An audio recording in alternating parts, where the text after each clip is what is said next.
చతుర్థానుపాతం. చతుర్థానుపాతం చతుర్థానుపాతం అంటే నాలుగవ అనుపాతం ఎంత. నాలుగవ అనుపాతం ఎంత. For example A comma B comma C comma డిలు అనుపాతంలో ఉంటే, A comma B comma C comma డిలు అనుపాతంలో ఉంటే ఏం జరుగుతుంది? A is to B is equal C is to D అవుతుంది. ఇది కనుక ఒక అనుపాతంలో ఉంటే ఏ ఈస్ట్ బి అనేది సి ఈస్ట్ బికి సమానం అవుతుంది. ఇలా అనుపాతంలో ఉన్నప్పుడు ఏం జరుగుతుంది? అంత్యంలో లబ్ధం ఈజ్ ఈక్వల్ మధ్యంలో లబ్ధం ఈక్వల్ అవుతుంది. అంత్యంలో లబ్ధం ఈజ్ ఈక్వల్ మధ్యంలో లబ్ధం అనేది ఈక్వల్ అవుతుంది.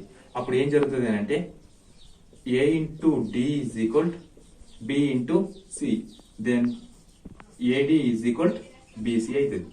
ఏడి ఈజ్ ఈక్వల్ బీసీ అవుతుంది. ఏడి ఈజ్ ఈక్వల్ బీసీ అవుతుంది. ఇప్పుడు మనకి ఇక్కడ డి వాల్యూ కావాలి. డి వాల్యూ కావాలి అంటే ఏం చేయాలి? డి అనేది ఇక్కడ ఉన్న డిని ఉన్నట్టు ఉంచి ఇక్కడ ఏ గుణిస్తుంది కదా, ఇక్కడ తీసుకురావాలి. డిని ఇక్కడే ఉంచి, ఎందుకంటే డి వాల్యూ దేనేది కనిపెట్టమంటుండో ఆ వాల్యూని ఇక్కడే ఉంచి ఈ ఏను ఏం చేయాలి అని అంటే ఈ బీసీ సైడ్ తీసుకొని రావాలి. అప్పుడు ఈ డిని ఇక్కడే ఉంచి ఇటు ఏ అనేది ఏం చేస్తుంది? గుణిస్తుంది. మరి ఇక్కడ సైడ్ ఏం చేస్తుంది? భాగిస్తుంది. Then BC by A. So ఈ డిని ఏమంటామంటే చతుర్థానుపాతం అంటారు. ఎందుకంటే ఇందులో నాలుగో పదంగా ఉంది కదా, కాబట్టి ఈ డిని ఏమంటే పిలుస్తారు అంటే చతుర్థానుపాతం అని పిలుస్తారు. Then D is equal BC by A. D is equal BC by A. చతుర్థానుపాతం ఫార్ములా ఏంటిది అని అంటే D is equal BC by A. A comma B comma C comma డిలు ఒకవేళ అనుపాతంలో ఉంటే ఏం జరుగుతుందంటే A is to B is equal C is to D అవుతుంది. అప్పుడు ఇలా ఉన్నప్పుడు అంత్యంలో లబ్ధం ఈజ్ ఈక్వల్ మధ్యంలో లబ్ధం. ఇగో ఏ కామా డిలు అంత్యంలో, బి ఇంటూ సిలు మధ్యంలో, వీటి యొక్క లబ్ధం చేస్తే AD is equal to BC. మనకి ఇందులో నుంచి చతుర్థానుపాతం అంటే దీని వాల్యూ అడుగుతుంది కాబట్టి ఇగో డిని ఇలానే ఉంచేసి ఏ ఇటు గుణిస్తుంది, ఇది వస్తే భాగిస్తుంది కాబట్టి D is equal to BC by A. D is equal to BC by A. దీనిపైన క్వశ్చన్ కనుక తీసుకుంటే for example question 2, 4, 16, D.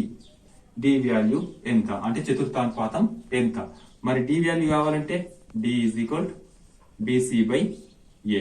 D is equal BC by A. చతుర్థానుపాతం ఫార్ములా ఇదే కదా, D is equal BC by ఏ.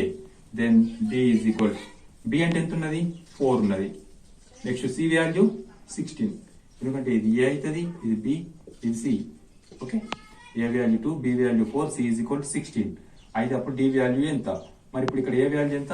2 కాబట్టి 2 2 1s 2 8s. Then D is equal ఎంత? 8 4s 32. 2, 4, 16 ఒకవేళ అనుపాతంలో కనుక ఉంటే డి వాల్యూ ఎంత అవుతుంది అంటే 32 అవుతుంది. అదే విధంగా ఇంకొక ఎగ్జాంపుల్ కనుక తీసుకుంటే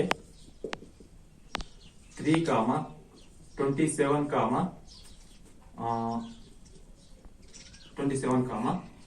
30. నెక్స్ట్ డి వాల్యూ ఎంత? ఇవి కనుక ఒకవేళ అనుపాతంలో ఉంటే డి వాల్యూ ఎంత? డి వాల్యూ కావాలంటే D is equal BC by A. ఇది ఏ అని తెలుసు, ఇది బి అని తెలుసు, ఇది సి అని తెలుసు. దెన్ బి ఎంత? 27, సి ఎంత? 30 బై ఏ ఎంత? 3. D is equal 27 into 30 by 3. 3 1s 3 10s. Then D is equal 27 into 30 ఎంత? 270. 3, 27, 30 కనుక ఒకవేళ అనుపాతంలో ఉంటే D వాల్యూ ఎంత అంటే 270. ఈ విధంగా చేయాలి. 4, 8, 16 అనుపాతంలో ఉంటే చతుర్థానుపాతం ఎంత అంటే నాలుగవ అనుపాతం ఎంత? చతుర్థానుపాతం ఎంత? చతుర్థానుపాతం ఎంత? ఓకే, 4, 8, 16 అనుపాతంలో ఉంటే చతుర్థానుపాతం అంటే నాలుగవ విలువ ఎంత? చతుర్థానుపాతం సూత్రం ఏంటిది?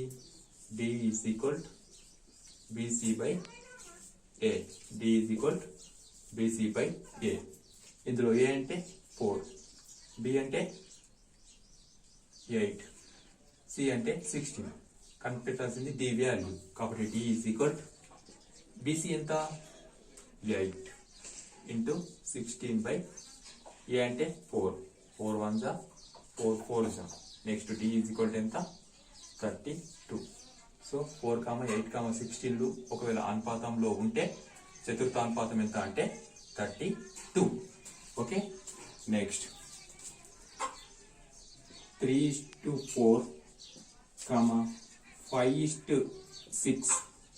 3:4, 5:6 యొక్క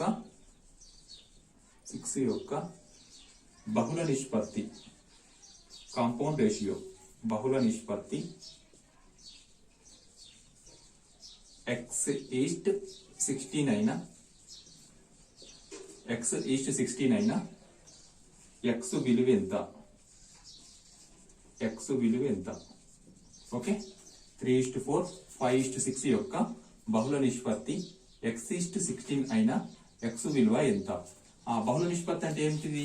ఆల్రెడీ చెప్పాను కదా, పూర్వపదాల లబ్దం, పరపదాల లబ్దం. పూర్వపదాల లబ్దం, పరపదాల లబ్దం అంటే అంత్యముల లబ్దం అండ్ మధ్యముల లబ్దం. అంటే బహుళ నిష్పత్తి అంటే పూర్వపదాల లబ్దం, పరపదాల లబ్దం. అంటే 3/4 ఇంటూ 5/6 యొక్క బహుళ నిష్పత్తి ఎంత అంటే x/16. ఇలా ఉన్నదాన్ని మనం ఏం చేసుకోవచ్చు, భిన్న రూపంలోకి రాసుకోవచ్చు. ఓకే, నెక్స్ట్ ఇప్పుడు ఏమన్నా ఉంటే కొట్టేయచ్చు కామన్ గా. అంటే 3 1 జా 3 2 జా. So 5/8 is equal x/16. ఇలా ఉంది కదా. ఇప్పుడు ఏం చేయాలి అంటే ఈ x ని ఇటే ఉంచి 16 తీసుకొస్తే ఏం చేస్తుంది? 16 ఇక్కడ ఏం చేస్తుంది? భాగిస్తుంది. ఇటు వస్తే గుణిస్తుంది. కాబట్టి 5 into 16/8 is equal x. Then x 1 జా x 2 జా 5 2 జా 10. Then x is equal 10. 3:4, 5:6 యొక్క బహుళ నిష్పత్తి x:16 అయితే x విలువ 10 అవుతుంది.